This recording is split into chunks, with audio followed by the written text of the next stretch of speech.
They're just like any other child in this country, except for the fact that their lives are turned upside down every time their mom or dad has to go halfway around the country, risking their lives so that all our children can enjoy the freedoms of this democracy.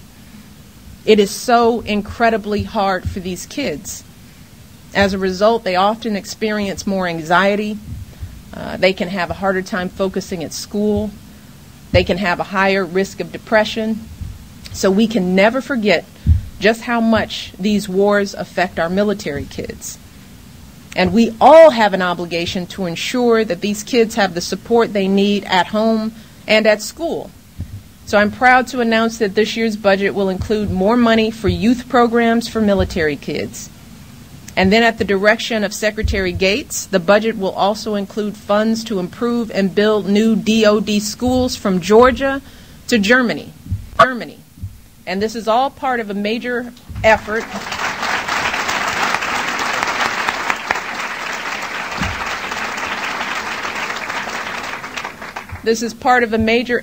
over the next 5 years to renovate or replace more than half of our DoD schools, which will benefit tens of thousands of children from military families.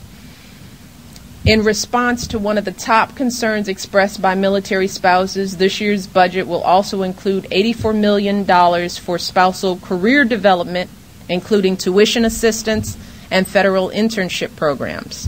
Yay.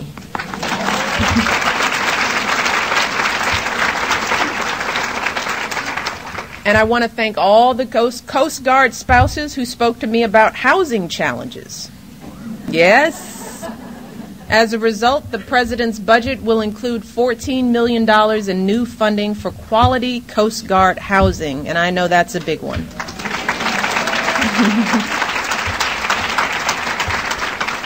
These are all major investments, and they are the result of military families speaking up and being heard. And they are part of a larger ongoing commitment to care for our troops and their families even after the fighting ends. But in addition to good government and funding, supporting our troops and their families requires active citizens. That's why I've made it a priority to keep asking all Americans to join the cause of supporting our military families.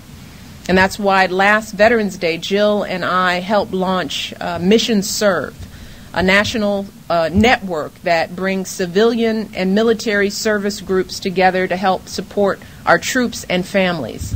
But this network also encourages communities to tap that incredible spirit of service of our military families, as well as the talents of our veterans.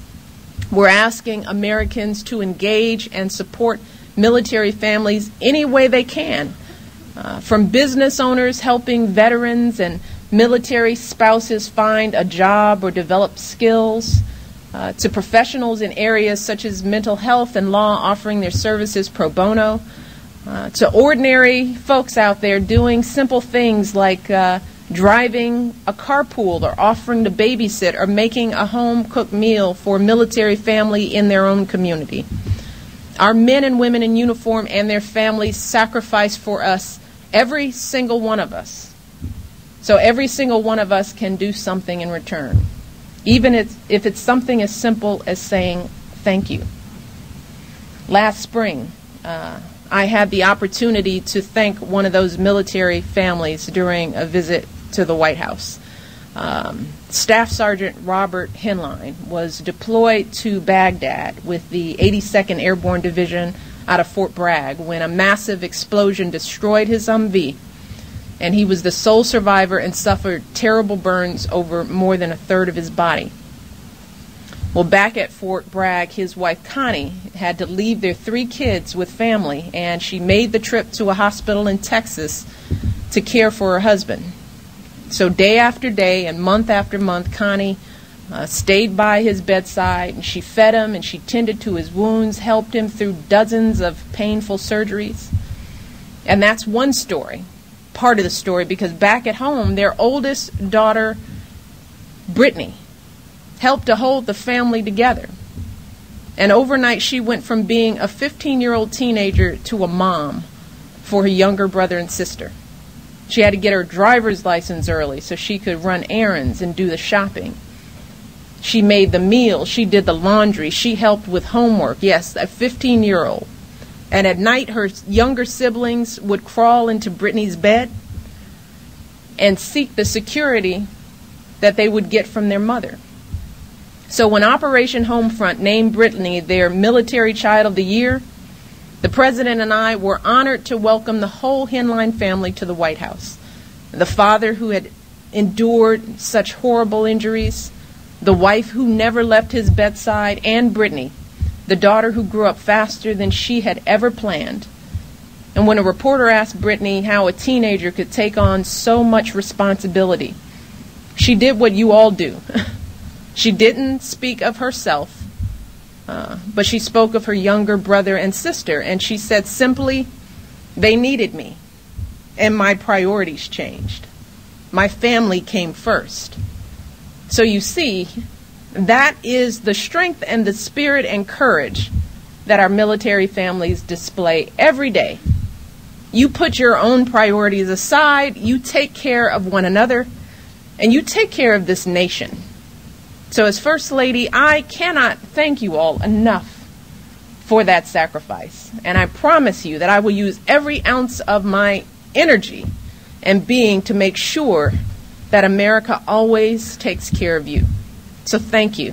Thank you so much. Thank you for having me here. And have some wine.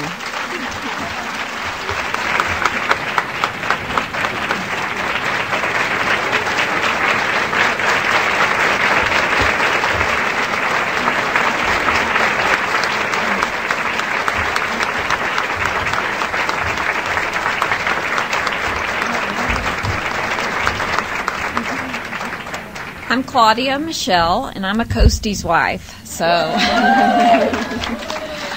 I'm here to thank Michelle Obama for everything that she has done and for coming to our luncheon and having food with us and sharing her support for all military families. And we want to give her a token of our appreciation. That is some military chocolates with each of the five. The 5 service emblems are included in this. We have to hide this from my staff.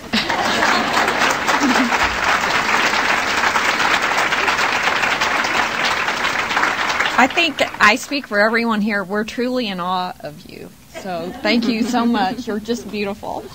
Thank you.